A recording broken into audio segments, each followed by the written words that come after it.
I call the regular meeting of the Fairfield Planning Commission of September 8th, 2021 to order. Mr. Feinstein, may we have the roll call, please?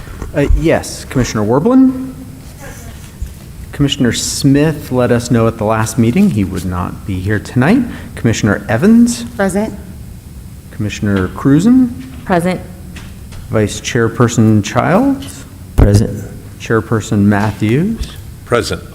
Did I miss anybody? I don't think I did.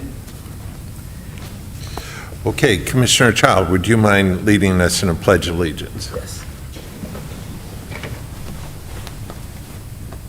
I pledge allegiance to the flag of the United States of America and to the republic for which it stands, one nation, under God, indivisible, with liberty and justice for all.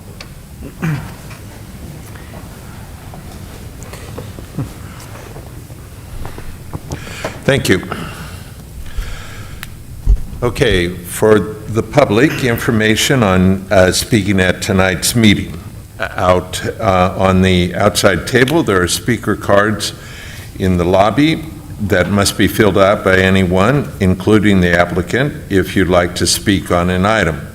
Speakers may address the item on this agenda at the time each item is considered.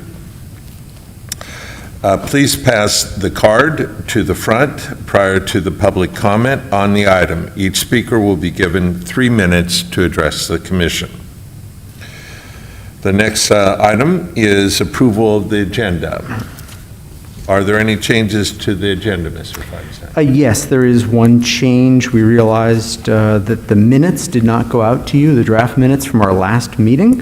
And so what we're going to do is we're not going to have you take action on those tonight. We'll put them out with your next agenda packet, and we'll essentially have 2 sets of minutes at your next meeting. Thank you. May I have a motion to accept the balance of the agenda? I make a motion that we accept the balance of the agenda for our next upcoming meeting. For this meeting. Oh, for this meeting, I'm sorry. Yeah. Yes. And a second? I second. All in favor, please so signify with the raised hand. Okay. Now is the time for public comments. This is the time for the public to speak on items not on the agenda, but within the jurisdiction of the Planning Commission. Items from the public that are not part of the agenda will be taken under consideration without discussion or action by the Commission, except as authorized by law, and may be referred to staff. I now open up public comment period.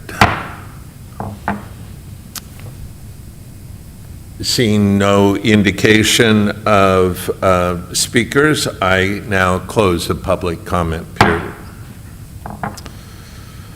Scheduled matters. The next item on the agenda is scheduled matters. For each agendized item, there will be a presentation by city staff. For items that involve the applicant request, I will then ask the applicant to address the Planning Commission if they so desire. Then I will open the public hearing and call out the names of members of the public who have filled out speaker cards to come forward to the podium to speak for up to 3 minutes. I will close the public hearing after all comments have been provided and after our questions regarding the testimony during the public hearing have been answered. After the public hearing is closed, the Planning Commission will deliberate on the item and may have additional questions for staff. We cannot take additional testimony or questions from the public after the hearing is closed. The Commission will then vote on the item. The first item, A, is a scoping meeting for the Environmental Impact Report on Fairfield Forward 2050, the City Comprehensive General Plan Update.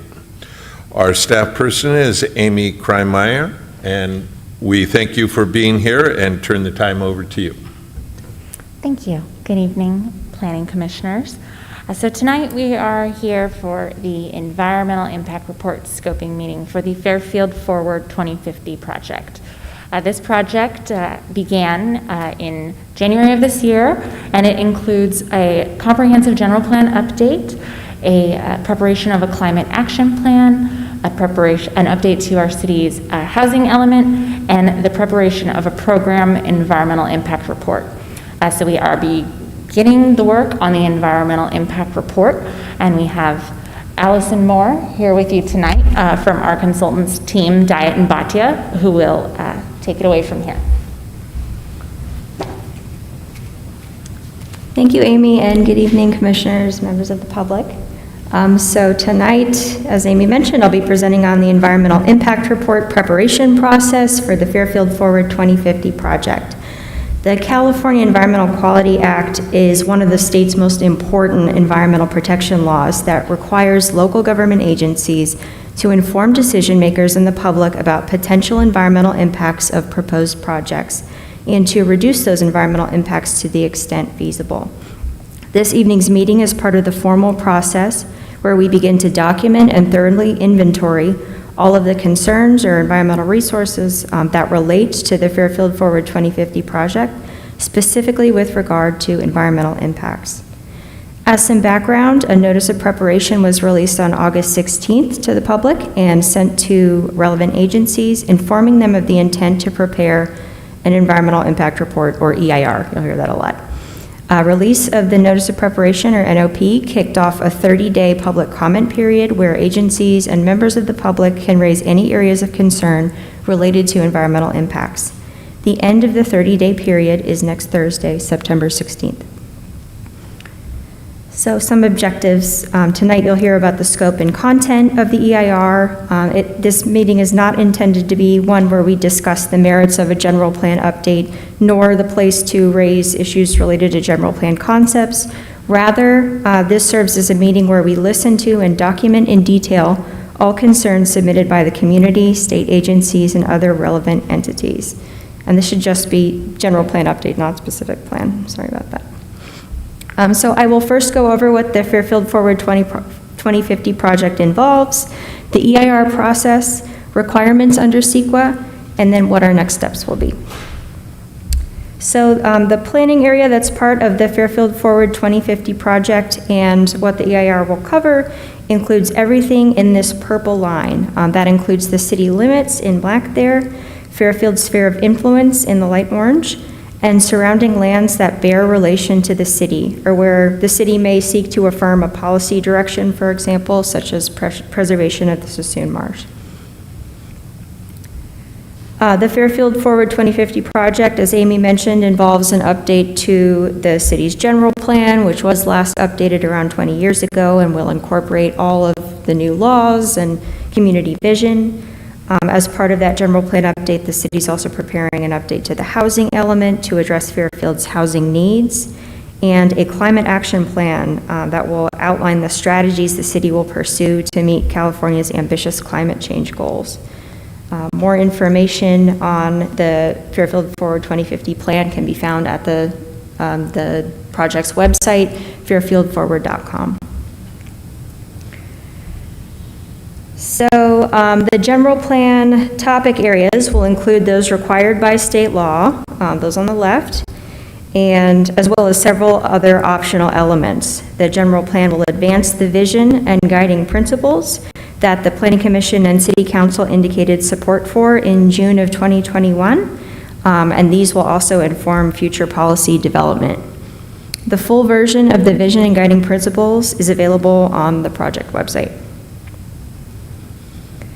So this flow chart gives an overview of what the EIR process looks like. So first, the NOP alerts public and agencies that the city will be developing an EIR.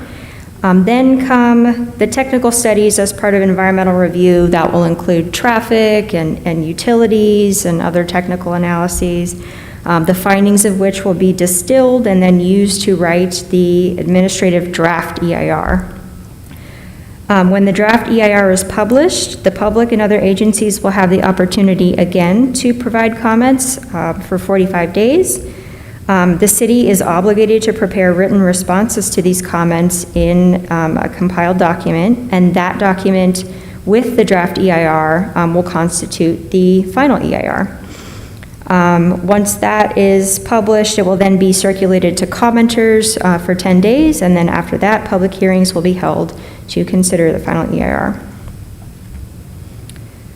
So what's the purpose of an EIR? What does it contain? So this EIR, as Amy mentioned, is what's known as a program EIR. And a program EIR is used to evaluate a plan or program that has multiple components or actions that are related either geographically, through application of rules or regulations, or as logical parts of a long-term plan. That is our general plan update. This is different than a project EIR, which is prepared for specific individual projects. So an EIR contains a description of what the project entails, as well as a description of the existing setting in 2020, or what the baseline is. So what is Fairfield like now? And then the city is tasked with analyzing or identifying any significant environmental effects as a result of the project. And if any impacts rise to a level of significance, the EIR also must include mitigation measures to help reduce these impacts, or if they cannot be significantly mitigated, highlight the impacts that cannot be reduced to a level of less than significant. CEQA requires that EIRs analyze the following topics: visual and aesthetic impacts, so considering change in visual character, view sheds, view corridors, agricultural resources, air quality, biological resources, so potential for sites that may contain special or sensitive species or regulated habitat areas, potential for cultural or tribal resources or structures that may have significant historic value, land use, population, and jobs, energy use and greenhouse gas emissions, geology, soils, and seismicity, so where fault lines are, what considerations are for that, hazardous materials, where any contaminated sites might be in the city, hydrology, drainage, and water quality issues. So would implementation of the plan lead to any changes in drainage or impacts to water quality because of runoff? Mineral resources, noise and vibration as a result of new development, any impacts to public services or recreation, so if new development is going to put a strain on parks, transportation and circulation, which will include a detailed traffic analysis, bike ped infrastructure, how to reduce auto trips and vehicle miles traveled, wildfires and evacuation routes, utilities and service systems, and then mandatory findings of significance, which include cumulative impacts, which means considering how the proposed project, in light of other pending developments, might lead to a cumulative impact, and analyzing what that share might be. And then upon completion of the scoping process, all public comments will be organized and will be considered in the preparation of the draft EIR. And tonight we are seeking input on 2 questions. Are there concerns or known environmental resources related to CEQA topics that should be considered in the EIR analysis? And what actions, if any, could be taken to address concerns? And before I turn it over to discussion and any questions for Dave and Amy, the opportunities for comment include oral comments at this meeting, written comments after the meeting by September 16th, or submitting comments to Amy here. And her email and address is shown below. So with that, I will turn it over to discussion. Thanks so much. Commissioners, questions, thoughts? I had a thought, and it has to do with the population. Are we doing anything to address the senior population as a part of this report? As it relates to the environmental report, is that a topic that would be considered, or is that beyond the scope of this? Yes, so impacts to, or addressing the senior population would be something that we would address in the general plan, definitely, but it is not a topic that's required to be addressed under CEQA. It's more an environmental impact that we have to consider, but needs of an aging population and seniors would be in the general plan. So let me just ask, as an overall general question, when you have a specific project, it seems easier to get your hands around what that environmental report would look like for that project, for that site. As a general plan, what you're looking at is just the overall concept of what we're talking about developing, but it's hard to, I guess personally, I'm struggling with how do you become specific when there is no specificity for a project? Sure, so because this is a program EIR, it's really analyzing how, the impact of the policies that will be implemented, and then a project EIR would have all of the secret requirements, but for that specific project too. But a program EIR may have, like if we're talking about like specific GHG emissions or something, a program EIR could have, as well as with the, in concert with the climate action plan, certain requirements to help mitigate effects of a specific project that they would be required to address. Well, let me try to ask the question in a different way. If, as part of the general plan, we talk about zoning changes, then you would look at the environmental impact of those zoning changes based on what's proposed, correct? That's correct. Okay. Yeah, and if I could give a little context, just one area of the potential scope that you can look at. So as we look at different alternatives for the EIR, as we select a preferred alternative, that alternative will have a certain capacity that we identify for the amount of housing of different types, industrial development, things like that. And we can start to develop traffic analysis, to look at how many vehicle miles, additional vehicle miles will that generate. Those are the kinds of things that are environmental impact. And you can look at them in the very big picture from the scope of the full build out of the general plan. If we're looking at expanding the city into a certain area and we know that there are endangered species that's a habitat for, we can identify that. So there's a collection of things at the big picture, water demand and the kinds of impacts that has. So you're really looking at the whole scope of the full build out of that general plan. You're not necessarily looking at the impacts on a particular site, although there might be certain instances where the general plan really gets talks about a particular site, and then we do look at that. But those tend to come later when somebody's actually looking to develop on that site. But you're really looking sort of at the whole of the build out of the general plan and the kinds of impacts that you'll have. Chairperson Matthews, I have a question. Please. Ma'am, there was a slide that you had with 2 columns, and you referenced, Is it this one, or are you talking about the? I think it was this one, and I think you said that we're going to cover the items on the left. Was that for this particular slide? So I didn't know if on the right it was an exclusion. Oh, no, sorry. To clarify, the items on the left are elements that are required by the state to be included in general plans, and the items on the right are optional, but they will be included as part of the general plan. Okay, thank you.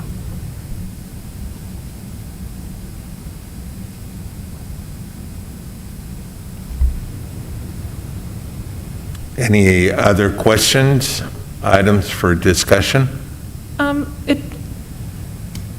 Would you mind just going back to the CEQA requirements, this slide here? Okay. That one may be helpful just to jog our minds of things that we want to include. So if you wouldn't mind just leaving that slide up for a moment, I Certainly. would appreciate it.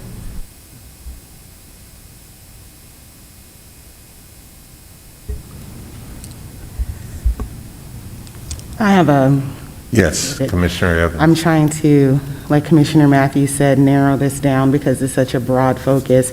But I'm wondering, I mean, of course, the first discussion for me is wildfire, and especially those areas that are more in the rural locations. I don't recall which fire it was, but the neighborhood off of Peabody Road, not One Lake, but on the other side, I'm sorry, it's all leaving me right now.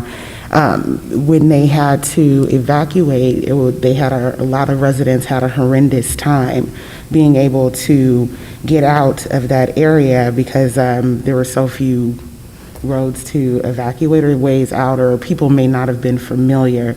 So I'm just wondering if that has been discussed or if that's something that we are even concerned about, because I mean, they are in the way of the wildfires. Yeah, that's a great point, It and is. we will take that into account. If anyone is curious about what questions the SECR requires us to address in an EIR, one of them is, if located in or near state responsibility areas or lands classified as very high fire hazard severity zones, would the project substantially impair an adopted emergency response plan or emergency evacuation plan? So routes would be something that we would consider as part of that. Please. Another concern I would have is that as we look at the whole thing around not only water quality, but drought management, do we have anything that addresses that? Because we have water quality, but what about the whole drought management, how we do that? Yep, so that would also be, yeah, that's a great point.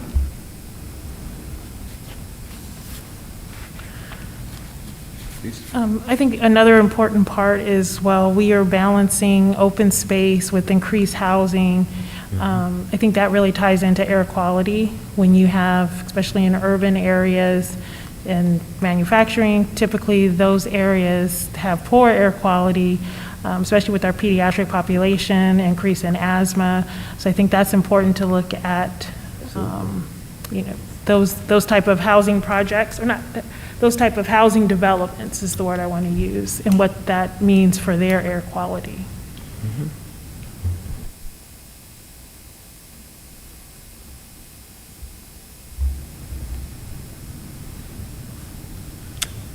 Other questions, comments? Would you mind going to the timeline schedule? So you have the response time, but the preparation of the report itself, how long are you anticipating that to be? I should have printed the schedule out, but after the preferred alternative is released, so we're right now we're in the alternatives phase where we are coming up with different ways and strategies to achieve the city's priorities and to achieve the vision. And those are going to be evaluated by the public and by decision makers, and from those different options, we are then going to arrive at a preferred alternative, which may have different components from each of the alternatives. Then once we have that, that really forms the foundation for what the plan is going to look like and will inform policies. And at that point, when that is finalized, that's when we have that solid direction, we will then start preparing the draft EIR. So my question is, the environmental review and draft EIR published, is that roughly I think 3, 4, 5 months? Yeah, that sounds about right. I think it would be released in summer 2022. Okay. Yeah, I don't have the exact which month, but definitely next summer. And it's going to have to be, towards the earlier part of the summer, because we have to have that out for a 45-day period to receive comments on that document. Then we have to prepare the responses. As you see, that takes some time, and we're targeting later in the fall for adoption of the general plan. So there's going to be quite a bit of lead time where we'll actually see that draft EIR released. And will the Planning Commission be the focal point for the initial review before it goes to City Council? So the draft itself won't go specifically to the city council. What ultimately happens is the city council is the body that, the term is certifies the EIR, essentially says this document, in the city's opinion, meets all the requirements of CEQA. That will happen concurrent, we expect, with their action on the general plan itself. So sometime later in the fall, the city council will be the body that actually takes final action. That being said, the planning commission will be making a recommendation to the city council, so you will see that prior to that being presented to the city council. Now, we'll release those documents to the community as a whole, including the planning commission, city council, all at once, both the draft, the final, all of those, but you will be the first point of, essentially public review, discussion, a hearing, and comment if there's any final things that need to be amended in that document before it goes to the city council. Okay. I do have a comment, Chairperson Matthews. So this is more of a general comment for our Fairfield 2050 and then also for the EIR. When I think of 2050 and the age I will be, it's probably not going to affect me as much as some of our youth. So this is a great opportunity to have some creativity with soliciting comments from our youth, because some of them will probably have very great ideas about our climate, about the water, things that we should do for this specifically, but also for Fairfield 2050. So, partnering with high schools to get seniors and juniors their input, or PAL, or the 11, things of that nature. Audiences that we typically don't include in these type of public forums. So I think Fairfield has a great opportunity to be unique in that manner. Excellent point, Commissioner Werblin. I think what you're really saying is, rather than just throw it out there, we should be actively seeking engagement from a variety of different folks. Commissioner Child brought up seniors. Obviously, being in that category myself, I may not be here in 2050 like I would be 96. was mentioned, but I really think that you're onto something there, where we want to actively promote the review and process, and I'm sure city staff will be supporting that. Yeah, and I think we've even begun engagement with the youth. I think we had. Yeah, so we had 2 meetings, presentations with the Fairfield Sassoon Unified School District. There are 2 student leadership groups, and we presented what a general plan is, and exactly as you're saying, Commissioner Werblin, that they will be adults when this plan is 2050. So we did solicit their input there. The results of that is also on the Fairfield Forward website if you're interested in that. And we will continue to engage with them throughout the general plan process and let them know that CEQA is something that they can comment on. Thank you. Just to add to that, we also have a general plan advisory committee made up of members of the public and property owners and business owners in the city. And so we have a great diverse group, and one of them, one of our members, he is 19 and just very excited about being a part of this. So we trying to reach them in all ways. He has a video on YouTube. We're doing little informational videos with some of the members. That's on YouTube. Check it out. Okay, seeing no additional questions from the commission, I believe now I open it for public hearing, right? Are there any speakers that would like to present? And just to clarify, this is a public comment period, but not a hearing.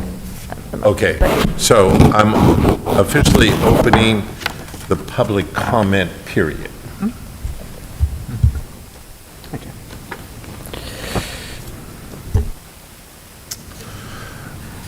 And first we have Joe Green Heffern.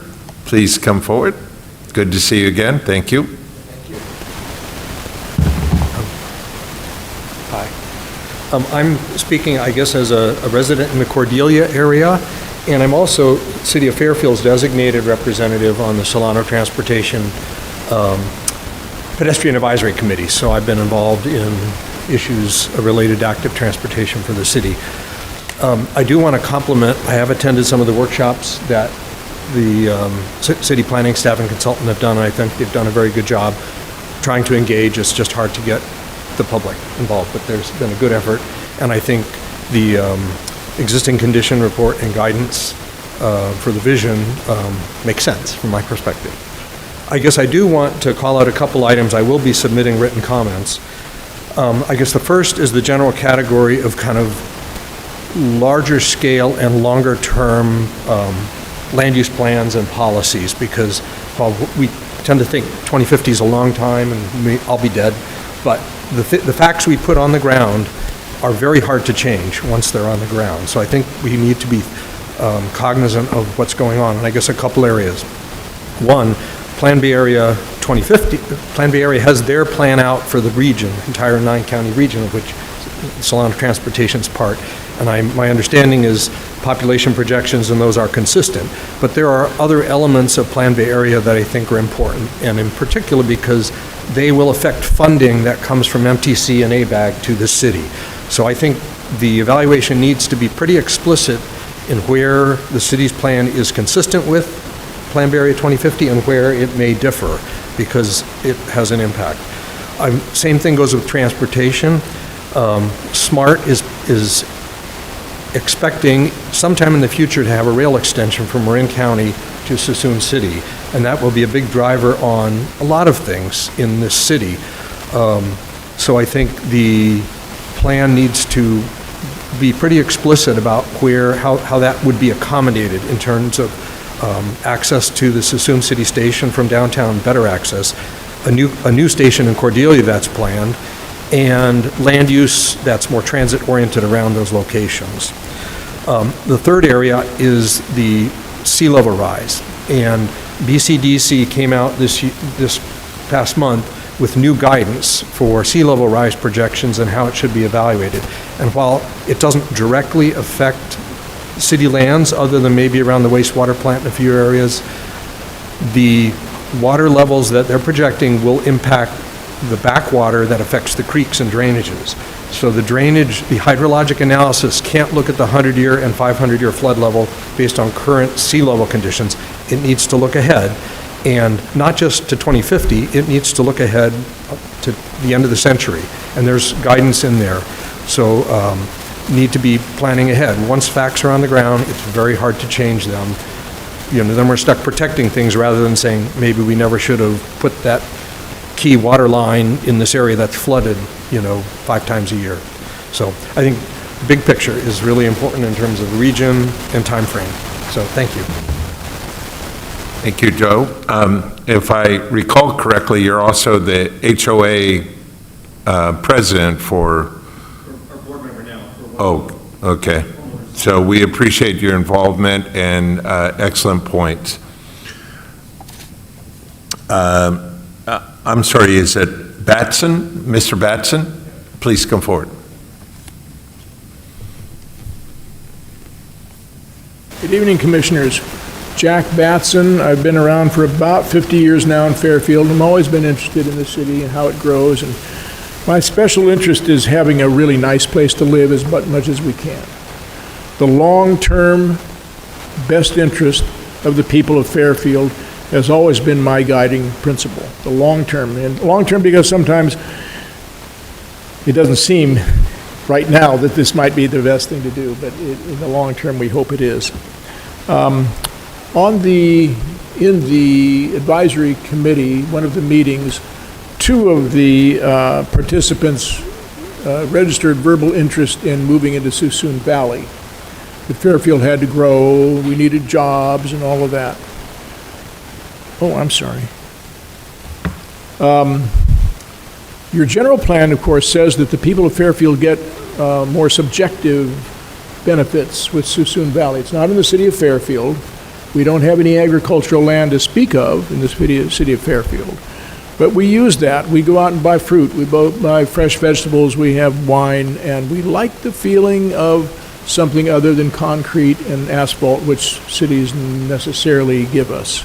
It's right here, and it's probably the last agricultural area close to San Francisco in the Bay Area that there is.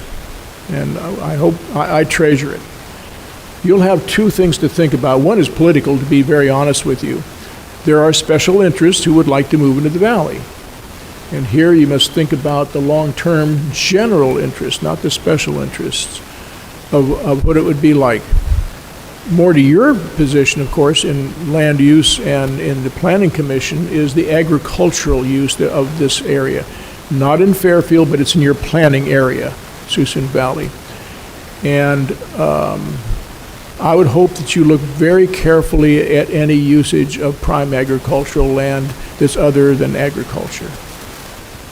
It's a very sensitive topic historically in Fairfield. Thank you very much. Thank you, Mr. Batson. We appreciate those comments, and we'll duly take them under consideration. We've also received, well, this is your letter, sorry. Okay, so that's taking care of that. Are there any other emails or other public comments that you're aware of, Mr. Feinstein? Not at this time. Okay. So I now close the public comment period and open it. Well, we're not taking any action, correct? Correct. No action. We're just looking for any feedback from the commission. We've heard some tonight. If there's any further, we'd be happy to hear it. As well as Amy and Allison mentioned, the comment period still runs. What's the final deadline for a comment period? 16th. 16th? Is that next Thursday or next Friday? Yeah, September 16th. Any members of the commission, if you have further thoughts that you'd like to share, any concerns about the environment that you want to make sure get addressed, you can email them to Amy at akreimeier, KREIMEIER, at fairfield.ca.gov. And so we'll take those through the end of the 16th. But if there's any further comments tonight, we'd be happy to hear them. Any additional thoughts or questions, comments from the commission? Okay. Again, we thank those for the presentation, and we'll now turn the time over to Mr. Feinstein for director's comments and report. Yeah, several things. First of all, our last few meetings, we've had relatively light agenda, and at the moment, we don't have anything that's tracking for your next scheduled meeting. So I expect that it will be canceled, although tonight you're going to adjourn to that meeting. I think it's the 22nd, correct. That being said, we do have a number of items that are tracking for the Planning Commission into the fall. I've got at least 8 items that look like they're coming in October and into early November. We've got a wide range of things. We've got infill subdivisions. We've got a multifamily project. We have the second phase of the One Lake subdivision. We've got several zoning actions. So lots and lots of real variety of things are going to be coming your way this fall. The other thing that's going to be coming is, and it was hinted at here in the meeting, in the presentations that you heard here on the general plan, is that, tonight we're talking about looking big picture at the environmental impacts, but the real question is, well, what's our general plan going to look like? We've already looked at the vision for the general plan, but how does that vision translate into alternatives for how the city's going to grow? One of the things that we'll be doing with the commission somewhere either in October or early November is a workshop with you looking at at different alternatives, things that, based on all the comments that we've heard from the public, from the commission, from the city council. We're working with the consultants to put together some alternatives for you to review and provide your input on. What do you think about these alternatives? So that'll be coming your way as well. We'll also be going back to the advisory committee, as well as a public workshop, and then ultimately to the city council, where the city council will essentially give direction as to which alternative they prefer, or some combination of the things that they see. So that'll be coming your way. The other thing I want to mention, and was mentioned at your last meeting, but just one more reminder, if you know anybody or anybody who's watching, there is an open seat on the commission, Commissioner Wood's seat, and the city is actively recruiting applicants to be interviewed for that position. Ultimately, the mayor makes that appointment, but there are interviews. You first need to submit an application. And members of the public, if you're interested, you can download that. You can Google Fairfield Planning Commission, and on the Fairfield Planning Commission page, there's a link to the application. If anyone has questions, they can contact me, and I'm happy to talk to you about the position. You can call me. I'm Dave Feinstein, 428-7448, 707-428-7448. So with that, Mr. Chairman, that's my report. Thank you, Mr. Feinstein. From the commission, any additional comments in general? Or okay. I'll just continue to say that as we go through some of these planning, especially with the general plan, I would really like to encourage staff to keep in mind the various electrification issues that we've been talking about from time to time, and see if we can, really formulate some active steps in that regard. Hearing no other comments, I will adjourn the meeting to September 22nd, 2021.